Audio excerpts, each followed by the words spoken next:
Indian शामिल हैं जो कि बहुत ही की पोस्ट पे अपनी ज़िम्मेदारियां अदा करेंगे।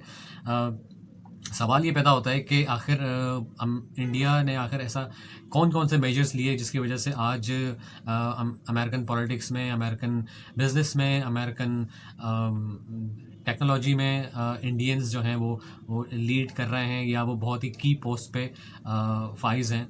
तो उसकी बुनियादी वजह ये है कि इंडिया ने जहां अपने हार्ड पावर पे, अपनी मिलिट्री डिफेंस, अपनी वॉरशिप्स, मतलब इन चीज़ों पे जहां इन्वेस्ट किया, वहां इंडिया ने अपने सॉफ्ट पावर पे, मतलब के एजुकेशन पे और अपने आर्ट्स, कल्चर, साइंस, इन पे काफ़ी ज़्यादा इन्वेस्ट किया। दोस्तों, पाकिस्तान का जीडीपी जो है वो पाकिस्तान अपनी जीडीपी का मोर और लेस 2% एजुकेशन पे लगाता है, जबकि इंडिया जो है वो अपनी जीडीपी का 4.6% एजुकेशन पे इन्वेस्ट करता है। और ये भी आपको बताता चलूँ कि पाकिस्तान की जो जीडीपी है वो तकरीबन $270 बिलियन की है, और जो इंडियन जीडीपी है वो तकरीबन 2 से 3 ट्रिलियन डॉलर्स के बीच में है।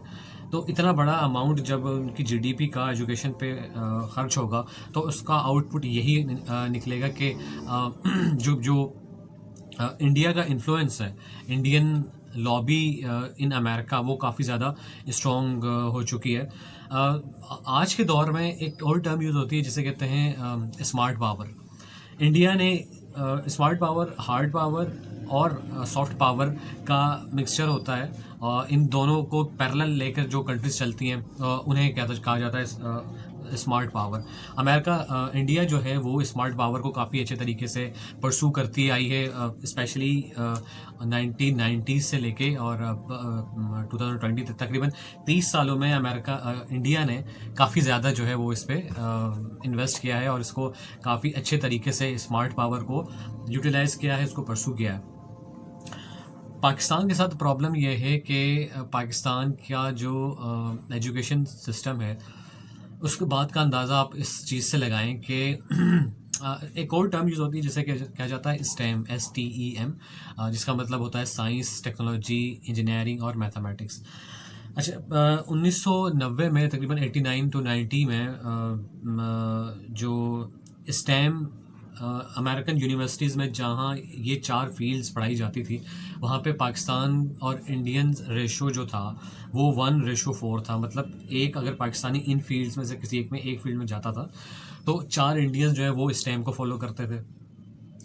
ये तकरीबन सन 2000 में ये रेशो जो है वो हो चुका था 1:7 में। मतलब अगर एक पाकिस्तानी स्टेम में जाता था, मतलब साइंस, टेक्नोलॉजी, इंजीनियरिंग और मैथमेटिक्स में की फील्ड में अगर जाता था तो 7 इंडियंस जाते थे। यही रेशो 2014-15 में ये 1:26 या 28 हो चुका था। मतलब एक पाकिस्तानी अगर इसमें जाता था तो तकरीबन 28 इंडियंस इस फील्ड में जाया करते थे। इसका फ़ायदा क्या हुआ कि आज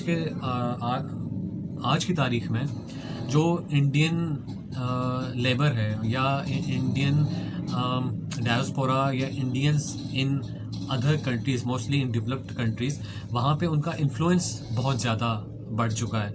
उसकी वजह यह है कि इंडियंस जो हैं आज की तारीख में सबसे ज़्यादा सॉफ्टवेयर इंजीनियर या मतलब टेक्निकल फील्ड से रिलेटेड जो है वो सबसे ज़्यादा लेबर प्रोड्यूस करने वाली कंट्री है। उसका एक और फ़ायदा इंडिया को ये हुआ कि आज दुनिया में सबसे ज़्यादा जो रेमिटेंसेस लैंड करता है, जो रेमिटेंसेस आता है, वो इंडिया है टॉप पे। सेकंड नंबर पे फिर चाइना आता है। तकरीबन इंडिया जो है वो हर साल $86 बिलियन जो है वो रेमिटेंसेस के तौर पे रिसीव करता है। उसकी वजह यह है कि इंडिया ने अपनी, चूँकि सॉफ्ट पावर को काफ़ी ज़्यादा परसू किया, सॉफ्ट पावर को स्ट्रॉन्ग किया, उसकी वजह से इंडियन की डिमांड डेवलप्ड कंट्रीज़ में बहुत ज़्यादा हो गई। यही वजह है कि जितनी भी बड़ी बड़ी कंपनीज़ हैं, चाहे गूगल हो, चाहे वो माइक्रोसॉफ्ट हो, टेस्ला हो, एडोबी हो, और इस तरह की जितनी भी बड़ी बड़ी कॉरपोरेशंस हैं अमेरिका में, उन सब के जो CEOs हैं वो इंडिया से उनका ताल्लुक़ है। अच्छा, ये जब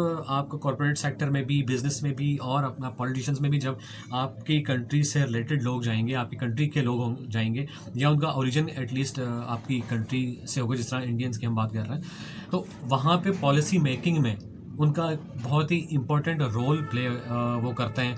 और यकीनन अमेरिकन पॉलिसीज़ में जो एक सॉफ्ट कॉर्नर जो है अमेरिकन प्रेसिडेंट या अमेरिकन की ओवरऑल पॉलिसीज़ में जो एक सॉफ्ट कॉर्नर है इंडिया के लिए, उसकी बुनियादी वजह ही ये है कि इंडियंस का इन्फ्लुएंस जो है, उनका सर्किल ऑफ इन्फ्लुएंस जो है वो अब बहुत ज़्यादा ब्रॉड हो चुका है, क्योंकि जो जो सॉफ्ट पावर पे इन्वेस्टमेंट की वजह से इंडियंस का इन्फ्लुएंस पॉलिसी मेकिंग में भी, पॉलिटिक्स में भी, इकोनॉमिक्स में भी, और आपकी लोकल पॉलिटिक्स जो अमेरिकन लोकल पॉलिटिक्स है उसमें भी उनका इन्फ्लुएंस बहुत ज़्यादा बढ़ चुका है। और ये सारी चीज़ें हमें इंडियंस की फेवर में बहुत ज़्यादा जा रही हैं। पाकिस्तान को अगर कुछ करना है तो सबसे पहले आपको पाकिस्तान को भी सोचना पड़ेगा कि जहां हम डिफेंस पे अपना खर्च करते हैं, जो कि एक रैशनल चीज़ है, जो कि हम इंडिया के कॉन्टेक्स्ट में हमें चाहिए, हमारा डिफेंस स्ट्रॉन्ग होना पड़ेगा। ये तो इस्टेब्लिश फैक्ट है।